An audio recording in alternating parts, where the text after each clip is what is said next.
Mr. Speaker, very briefly, I want to point out that the Biden administration is not giving us all of the information. Secretary Yellen said that the IRS will not raise audit rates for taxpayers making less than $400,000, quote, relative to historic levels. What does historic levels really mean? I ask for unanimous consent for the record to submit a CBO blog post from 2021 examining the Biden administration's $80 billion proposal and stating that it would, quote, would return audit rates to the levels of about 10 years ago, end quote, and that the, quote, the rate would rise for all taxpayers, end quote. Without objection. Mr. Speaker, I now yield 1 minute to the gentlewoman from West Virginia and a member of the Ways and Means Committee, Ms. Miller.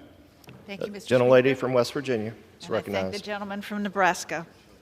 I rise in support of the Family and Small Business Taxpayer Protection Act. The last 2 years under Democrat rule have resulted in terrible policies and more unnecessary taxes for the American people.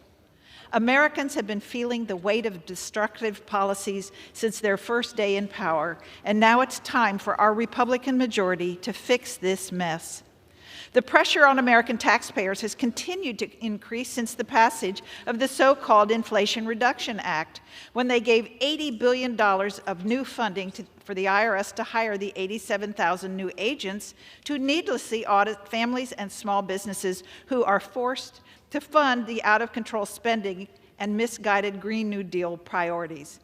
How do more audits and scrutiny from the IRS benefit hardworking Americans? Liberals in Congress chose to target American taxpayers by supercharging the IRS, which solely focuses on auditing the hardworking Americans who already pay more than their fair share. This is unacceptable and must be reversed.